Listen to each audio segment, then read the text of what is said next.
Assalamualaikum warahmatullahi wabarakatuh. Kami dari kelompok 1 akan sedikit menjelaskan tentang jenis-jenis dan model-model dari penelitian tindakan kelas. Untuk anggota kelompoknya sendiri ada 4 anak. Yang pertama Lubna sebagai pemateri ke-1 sekaligus moderator pembuka. Dan untuk yang kedua Yusabihu Rizky Sucahyo sebagai pemateri kedua. Dan untuk yang ketiga dari Amiyati sebagai pemateri ketiga, dan untuk yang terakhir dari Rosi sebagai pemateri keempat sekaligus moderator penutup.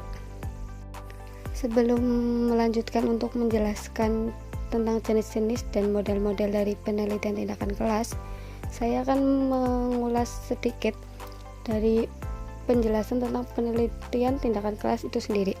Penelitian tindakan kelas itu dapat diartikan sebagai proses pengkajian masalah pembelajaran di dalam kelas melalui apa? Melalui refleksi diri dalam upaya untuk memecahkan masalah tersebut dengan cara melakukan berbagai tindakan yang terencana dalam situasi nyata, serta menganalisis setiap pengaruh dari perlakuan tersebut. Langsung saja untuk menjelaskannya ya. Untuk jenis-jenis penelitian tindakan kelas itu ada 4. Yang pertama diagnostik, yang kedua empiris, yang ketiga partisipan, dan untuk yang keempat itu ada eksperimental. Untuk jenis-jenis dari penelitian tindakan kelas, yang pertama yaitu diagnostik, yaitu penelitian yang dirancang dengan menuntun peneliti ke arah suatu tindakan. Peneliti mendiagnosa dan juga memasuki situasi yang terdapat dalam latar penelitian. Contohnya apa? Contohnya itu apabila peneliti berupaya untuk menangani suatu perselisihan, pertengkaran, dan juga konflik yang dilakukan antar siswa dalam suatu sekolah ataupun suatu kelas. Untuk jenis penelitian tindakan kelas yang kedua yaitu partisipan. Partisipan yaitu apabila orang yang akan melaksanakan penelitian harus terlibat langsung dalam proses penelitian sejak awal hingga akhir penelitian berupa laporan akhir. Terus peneliti memantau, mencatat, dan juga mengumpulkan data, lalu menganalisa data serta berakhir dengan melaporkan hasil penelitian. Untuk jenis penelitian tindakan kelas yang ketiga yaitu empiris. Yang dimaksud empiris yaitu peneliti berupaya melaksanakan suatu tindakan dan juga membukukan apa yang dilakukan dan apa yang terjadi selama tindakan berlangsung. Pada prinsipnya, proses penelitian itu berkenaan dengan penyimpanan catatan dan pengumpulan pengalaman peneliti dalam kehidupan sehari-hari. Jenis penelitian tindakan kelas yang terakhir yaitu eksperimental. Peneliti berupaya menerapkan berbagai teknik atau strategi secara efektif dan efisien di dalam suatu kegiatan belajar mengajar. Dengan diterapkannya PTK ini diharapkan peneliti dapat menentukan cara mana yang paling efektif dalam rangka untuk mencapai tujuan pengajaran. Materi selanjutnya yaitu tentang model penelitian tindakan kelas. Di sini ada 5 macam model PTK. Yang pertama ada Kurt Lewin, yang kedua ada Chemis dan MC Taggart, yang ketiga ada John Elliot, yang keempat ada Dave Abboud, dan kelima ada MC Kernan. Untuk pembahasan yang pertama yaitu mengenai model Kurt Lewin. Kurt Lewin sendiri adalah orang yang pertama kali mengembangkan atau memperkenalkan action research atau penelitian tindakan. Pelaksanaan penelitian tindakan adalah proses yang terjadi dalam suatu lingkaran yang terus-menerus. Kurt Lewin menggambarkan penelitian tindakan sebagai serangkaian langkah yang membentuk spiral. Konsep pokok penelitian tindakan model Kurt Lewin terdiri dari 4 komponen atau langkah. Yang pertama ada perencanaan, yang kedua ada aksi atau tindakan, yang ketiga observasi, yang keempat refleksi. Hubungan keempat komponen tersebut dipandang sebagai siklus yang dapat digambarkan sebagai berikut.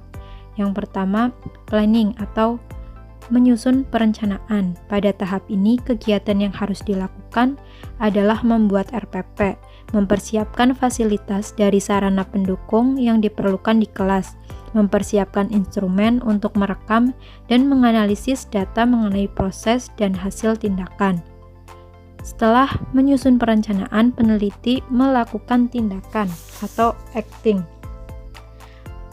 Pada tahap ini, peneliti melakukan tindakan-tindakan yang telah dirumuskan dalam RPP dalam situasi yang aktual yang meliputi kegiatan awal, inti, dan penutup. Selanjutnya, peneliti melakukan pengamatan. Pada tahap ini yang harus dilakukan adalah mengamati perilaku siswa-siswi yang sedang mengikuti kegiatan pembelajaran, memantau kegiatan diskusi atau kerjasama antar kelompok, mengamati pemahaman tiap-tiap siswa dalam penugasan materi pembelajaran yang telah dirancang sesuai dengan PTK. Selanjutnya, peneliti melakukan refleksi. Pada tahap ini yang harus dilakukan adalah mencatat hasil observasi, mengevaluasi hasil observasi, menganalisis hasil pembelajaran, mencatat kelemahan-kelemahan untuk dijadikan bahan penyusun rancangan siklus berikutnya sampai tujuan PTK tercapai. Untuk model PTK yang selanjutnya, menurut Kemis dan McTaggart, jadi model ini sering digunakan oleh guru-guru atau oleh peneliti di dunia pendidikan.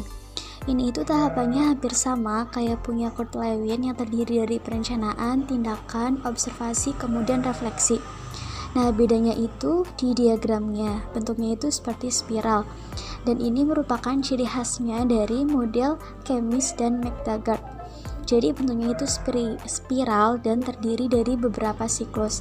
Bisa dilihat dimulai dari perencanaan. Setelah perencanaan dilakukan tindakan. Setelah dilakukan tindakan kemudian pengamatan, kemudian refleksi. Dan setelah refleksi perencanaan direvisi supaya lebih baik lagi. Baru setelah itu dilakukan tindakan lagi yang kedua, pengamatan, refleksi lagi, dan ini sudah masuk siklus 2. Jadi setiap siklus tahapannya sama. Oke, yang selanjutnya ada model PTK dari John Elliot. Jadi, model PTK John Elliot ini juga terdiri dari siklus-siklus yang merupakan pengulangan siklus sebelumnya. Selain itu, siklus yang pertama ada identifikasi awal. Hampir sama seperti yang lainnya, jadi untuk lebih jelasnya kita lihat diagramnya di sini. Seperti halnya model PTK yang lain, itu diawali dengan identifikasi ide awal. Identifikasi ide awal kemudian perubahan. Perubahan di sini adalah penemuan fakta dan analisis. Setelah adanya penemuan fakta dan analisis, itu dilakukan perencanaan umum. Rencana umum ini dilakukan 3 tindakan sekaligus. Nah, kemudian dilakukan atau mengimplementasikan tindakan yang pertama. Setelah tindakan yang pertama diimplementasikan, itu dilakukan pengamatan dan juga monitoring terhadap penerapan dari tindakan yang pertama. Nah, setelah dilakukan monitoring, kemudian dievaluasi. Dievaluasi itu untuk menemukan kegagalan dan efeknya. Nah, setelah menemukan kegagalan dan efek, ini kemudian direvisi kembali. Yang direvisi adalah ide umumnya. Jadi, ide umumnya direvisi dari awal, kemudian dilakukan perubahan rencana, tindakan 1, tindakan 2, tindakan 3, kemudian dilakukan tindakan yang kedua. Selanjutnya melakukan monitoring, kemudian sama seperti yang pertama tadi dilakukan evaluasi untuk mengetahui kegagalan dan efek yang ditimbulkan. Nah, hasil dari evaluasi tersebut dilakukan untuk merevisi ide umum, kemudian dilakukan perubahan rencana tindakan 1, tindakan 2, tindakan 3, kemudian dilakukan lagi tindakan yang selanjutnya atau tindakan yang ketiga, kemudian dilakukan pengamatan terhadap tindakan, kemudian dievaluasi. Jadi, siklus 1, siklus 2, dan siklus 3 sama. Yang dirubah atau direvisi itu hanya ide umumnya. Dan itu merupakan ciri khas dari model PTK John Elliot. Model penelitian tindakan kelas menurut Dave Ebert. Menurut Dev Ebot, peneliti mencoba gagasan-gagasan baru untuk melihat peningkatan atau perubahan sesuatu dalam bentuk efek nyata pada suatu situasi. Ciri khas model ini adalah setelah menyelesaikan tindakan satu, peneliti dapat merubah keseluruhan rencana dan kembali mengulang tindakan satu dengan ide umum yang benar-benar baru, atau kedua dengan merevisi rencana dan melanjutkan dengan tindakan dua. Untuk lebih jelasnya dapat dilihat di gambar. Penelitian tindakan kelas menurut Dev Ebot diawali dengan ide umum, kemudian survei, kemudian rencana keseluruhan, kemudian tindakan satu, kemudian monitoring dan survei. Monitoring dan survei ini dapat dilakukan dengan dua kemungkinan. Yang pertama yaitu setelah monitoring dan survei akan dilakukan keseluruhan yang sudah disurvei, kemudian kembali ke rencana keseluruhan, tindakan 1, kemudian monitoring dan survei, lalu tindakan 2. Kemungkinan yang kedua itu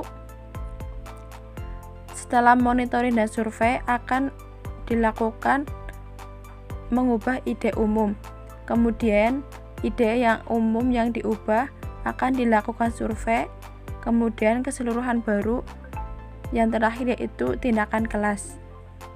Yang selanjutnya yaitu model penelitian tindakan kelas menurut MC Kernan.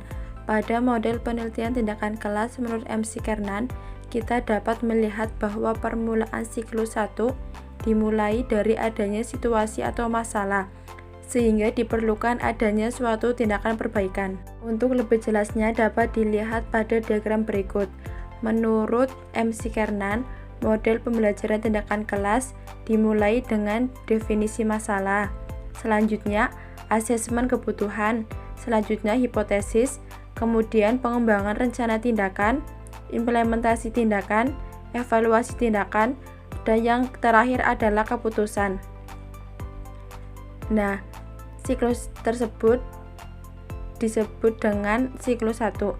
Apabila siklus tersebut tidak dapat berhasil, maka akan dilanjutkan dengan siklus 2 yang diawali dengan definisi ulang masalah, asesmen kebutuhan, hipotesis baru, perbaikan rencana tindakan, implementasi tindakan, evaluasi tindakan, dan yang terakhir keputusan. Sekian presentasi dari kelompok kami. Terima kasih atas perhatiannya. Mohon maaf apabila terdapat kesalahan. Wassalamualaikum warahmatullahi wabarakatuh.